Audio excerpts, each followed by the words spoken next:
Assalamualaikum warahmatullahi wabarakatuh. Berjumpa lagi pada ruang kolaborasi pemimpin dalam pengelolaan sumber daya.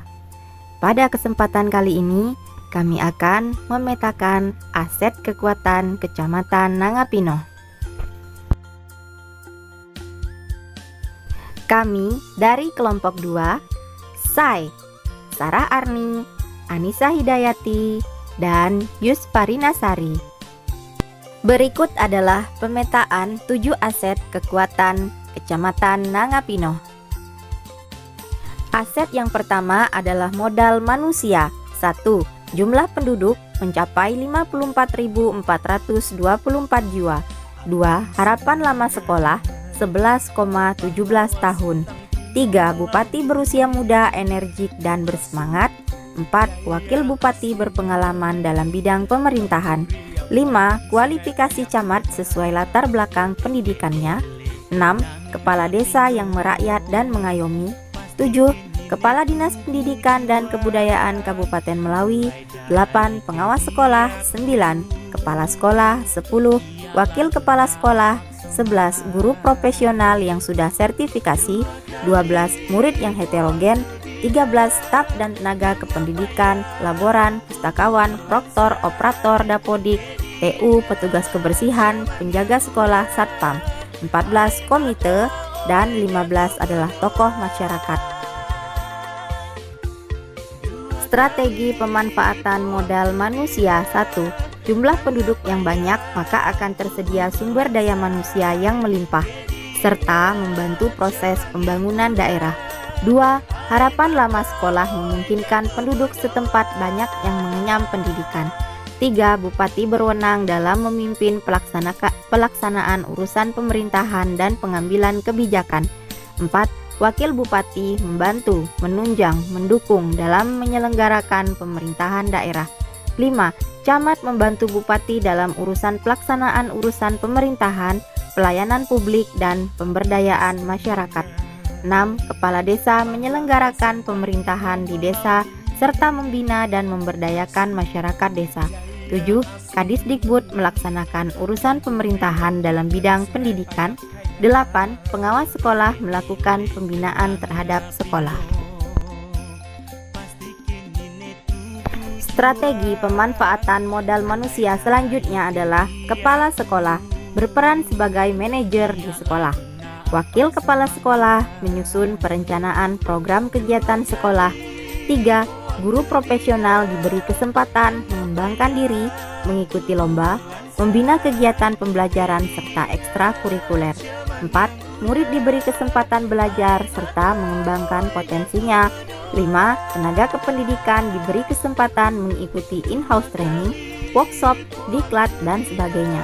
6. Komite sekolah melakukan kerjasama dengan masyarakat serta sekolah untuk penyelenggaraan pendidikan yang bermutu. 7. Tokoh masyarakat berperan dalam memberikan pandangan berbagai permasalahan yang terjadi serta sebagai penjaga dan penegak nilai-nilai dan norma yang berlaku. Yang kedua adalah aset sosial. 1. Institusi kepemerintahan (SKPD). 2. Dewan Pendidikan. 3. Organisasi masyarakat seperti Paguyuban Suku Jawa, Perhimpunan Vokat, Majelis Adat Budaya Tionghoa, Perempuan Melayu, Perempuan Jawa, Perkumpulan Suku Batak, Padang, Sunda, Bugis, Toraja, Gabungan Organisasi Wanita, Perhimpunan Perempuan Dayak, PKK Kecamatan Nangapino, Karang Taruna Desa, Pencaksilat, Sanggar Seluang, Pejuang Subuh. 4. Institusi TNI atau Polri. 5. Organisasi kesehatan seperti ID, IBI, farmasi, perawat, gizi, PMI. 6. Organisasi profesi seperti PGRI, IGI, IGTKI, MKKS, FMGMPBK, MGMPBK, KKG, PKG, Gugus PAUD. 7. Organisasi siswa seperti OSIS, Pramuka, PMR. 8. CV, PT, BUMN, dan UMKM. Strategi pemanfaatan aset sosial diantaranya 1. Secara umum, strategi pemanfaatan organisasi adalah memanfaatkan kemampuan berkomunikasi, dapat mencapai tujuan bersama, membangkitkan motivasi jiwa kepemimpinan, memecahkan masalah bersama-sama, memperluas wawasan, memperluas pergaulan, menumbuhkan rasa tanggung jawab yang tinggi, memiliki mental yang kuat, serta meningkatkan skill. 2. Menjalin kerjasama dengan organisasi masyarakat atau institusi untuk membangun, menjaga keamanan, ketertiban, serta kesehatan sekolah. 3. Kepala sekolah aktif dalam organisasi MKKS sehingga cepat memperoleh informasi, berpengalaman, dan jaringan yang lebih luas sehingga mampu mengelola sekolah dengan baik. Semua guru terlibat aktif di dalam organisasi profesi guru serta aktif mengembangkan diri. 4. Semua siswa diberi kesempatan untuk mengembangkan potensi akademik dan non-akademik serta memperoleh informasi yang lebih luas.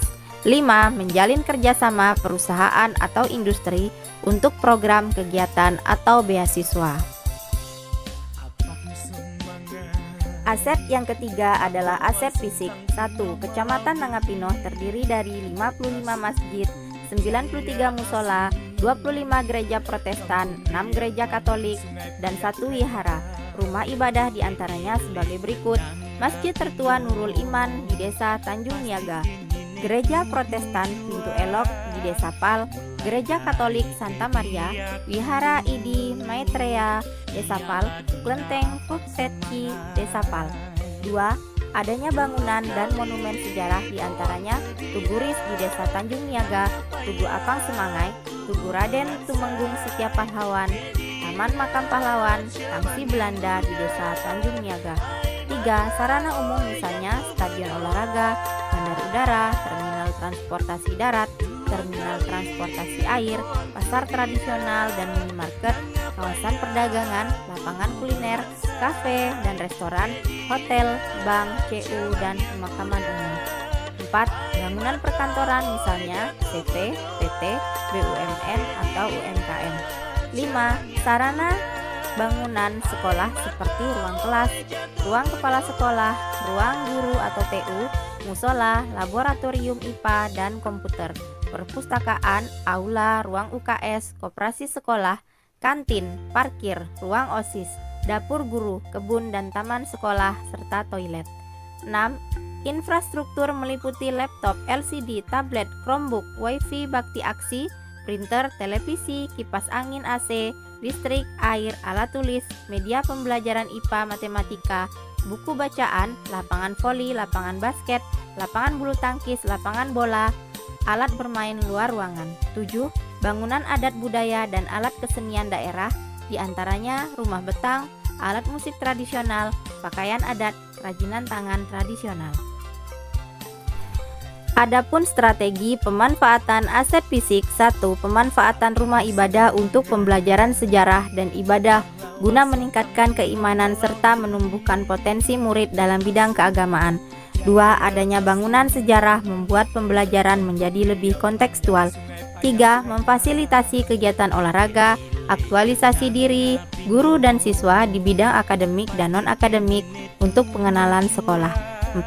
Dapat memfasilitasi kegiatan intrakurikuler dan ekstrakurikuler. 5. Menciptakan suasana belajar yang kondusif, aman, dan nyaman. 6. Kegiatan belajar mengajar berbasis IT akan lebih optimal dengan adanya lab komputer dan internet yang sudah memadai. 7. Bangunan adat budaya digunakan murid untuk belajar identitas suku, ciri khas, dan nilai budayanya.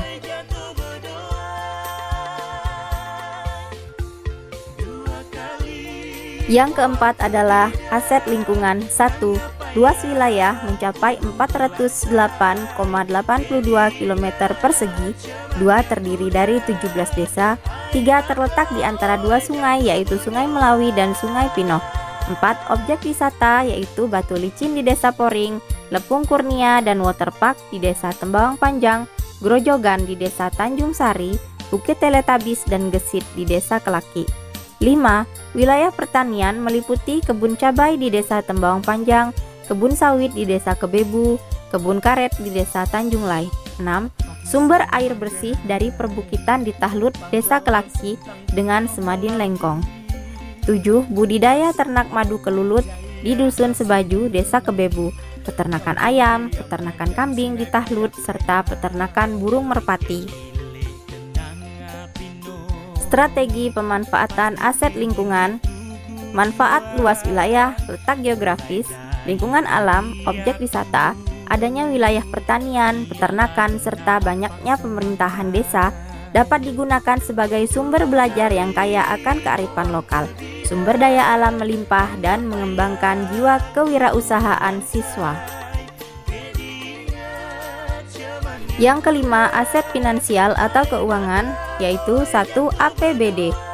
Sumbernya berasal dari PAD, dana bagi hasil, dana alokasi umum, dana alokasi khusus, dan ADD. 2. Dana BOS dan BOP. 3. Gaji, tunjangan guru. 4. Dana komite. 5. KIP atau PIP, PKH atau BLT. Strategi pemanfaatan finansial yaitu memaksimalkan pajak daerah, retribusi daerah, memaksimalkan pengelolaan kekayaan daerah, pendapatan asli daerah, memaksimalkan dana bagi hasil untuk membangun infrastruktur sekolah, kesejahteraan guru, biaya operasional sekolah, dan dana pendidikan siswa. Yang keenam adalah aset politik meliputi 1. Partai politik dan Dewan Perwakilan Rakyat Daerah. 2. Puskesmas. 3. TNI Polri. 4. Universitas. 5. Komite sekolah. 6. Organisasi keguruan. 7. Perpustakaan daerah. 8. PLN, PDAM, Telkom. Strategi pemanfaatan aset politik diantaranya 1. Menampung aspirasi, saran, dan pendapat dalam bidang pendidikan dari lembaga pendidikan. 2. Kerjasama dalam bidang kesehatan, penyuluhan, alat, obat-obatan P3K untuk UKS. 3. Melayani keamanan, ketertiban, serta penyuluhan atau sosialisasi kepada siswa. 4. Memberi masukan ilmu pengetahuan baru bagi guru melalui mahasiswa PPL. 5. Sebagai penghubung masyarakat dan sekolah. 6. Sebagai pusat perkembangan guru. 7. Tempat literasi guru dan murid. 8. Mendukung proses kegiatan belajar mengajar di sekolah. Yang terakhir, yang ketujuh adalah aset agama dan budaya.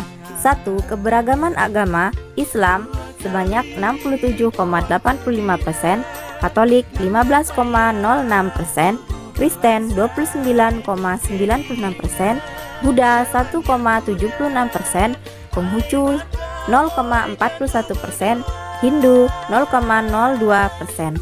2. Multi etnis, yaitu Dayak, Melayu, Tionghoa, Jawa, Padang, Banjar, Bugis, Batak, Sunda, Toraja, dan lain-lain. 3. Beragam kuliner. 4. Ragam pakaian adat. 5. Ragam alat musik, tarian daerah, dan adat istiadat, misalnya nugal, nganyi, pernikahan, pepinta, nurun anak, naik ayun, dan lain-lain. Strategi pemanfaatan aset agama dan budaya yaitu dengan cara meningkatkan keimanan dan ketakwaan kepada Tuhan Yang Maha Esa dan mewujudkan salah satu profil pelajar Pancasila, melestarikan budaya dan adat istiadat daerah pada kegiatan intrakurikuler dan ekstrakurikuler. Demikianlah presentasi dari kami kelompok 2. Salam dan bahagia. Wassalamualaikum warahmatullahi wabarakatuh.